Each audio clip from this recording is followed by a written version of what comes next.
एडलाइन का भूत, एक डरावनी रहस्यमयी कथा प्रस्तावना गहरे जंगलों के बीच, जहां सूरज की रोशनी भी ठीक से नहीं पहुंच पाती, एक पुरानी और डरावनी हवेली खड़ी थी।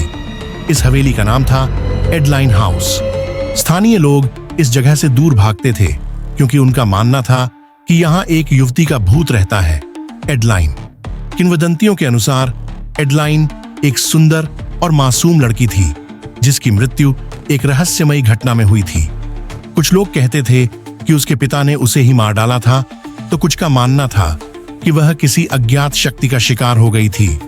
जो भी हो, उसकी आत्मा कभी शांत नहीं हुई और वह उस हवेली में भटकती रहती थी। और फिर एक दिन रिया नाम की एक निडर लड़की ने अपने दोस्तों के साथ इस हवेली में जाने का फैसला किया।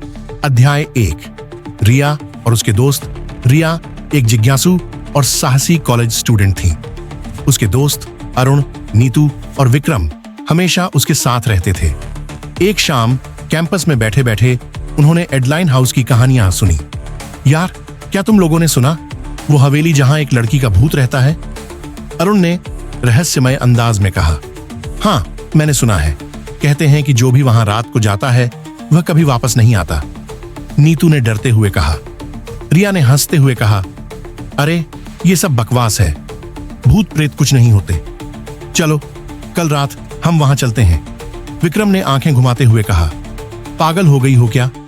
मैं नहीं जा रहा। लेकिन रिया के जिद करने पर सब मान गए। अगले दिन रात को वे चारों एडलाइन हाउस की ओर चल पड़े। अध्याय 2।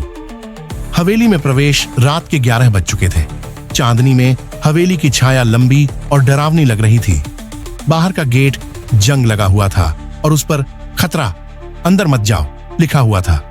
अब भी मौका है, वापस चलते हैं, विक्रम ने डरते हुए कहा। अरे बस, इतना डर क्यों रहे हो? रिया ने गेट को धक्का दिया और वह चरमराते हुए खुल गया।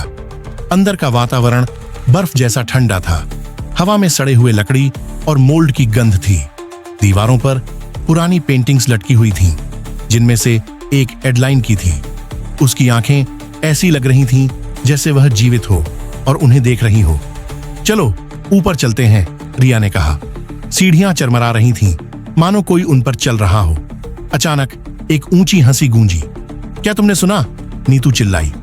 शायद हवा का खेल है, अरुण ने कहा, लेकिन उसकी आवाज कांप रही थी। अध्याय 3। एडलाइन का प्रकट होना। ऊपर पहुंचकर उन्होंने देखा कि एक कमरे का दरवाजा खुला हुआ था। अंदर एक पुराना शीशा लगा हुआ था। रिया ने उसकी ओर देखा। शीशे में उसके पीछे एक और चेहरा था। वह तेजी से मुड़ी, लेकिन वहां कोई नहीं था। यहां कोई है, रिया ने धीरे से कहा। तभी अचानक बिजली चमकी और एक सफेद पोशाक में एक लड़की उनके सामने प्रकट हुई। उसके बाल उसके चेहरे को ढके हुए थे। तुम मेरे घर क्यों आए हो? एक भयानक आवाज गूंजी। सब डर से चिल्लाए और भागने लगे, लेकिन दरवाजे अपने आप बंद हो गए। एडलाइन अब उनके सामने खड़ी थी। उसकी आंखों से खून बह रहा था। अब तुम यहां से नहीं जा सकते। अध्याय 4। गायब होना। अगली सुबह गांव वालों ने हवेली के बाहर रिया और उसके दोस्तों के सामान बिखरे हुए पाए। फोन, बैग, जूते, लेकिन उनका कोई पता नहीं था। कुछ दिनों बाद एक बूढ़ी औरत ने दावा किया कि उसने रात को हवेली की खिड़की से रिया को देखा था, लेकिन उसका चेहरा पूरी तरह से बदल चुका था। वह अब एडलाइन जैसी दिख रही थी। अध्याय 5। अंतहीन श्राप। कहते हैं कि एडलाइन हाउस में आज भी रोने की आवाजें सुनाई देती हैं। कभी कभी रात को कोई वहां की खिड़की से झांकता हुआ दिखाई देता है। क्या वह रिया है या एडलाइन? कोई नहीं जानता, लेकिन एक बात तय है, जो भी उस हवेली में जाता है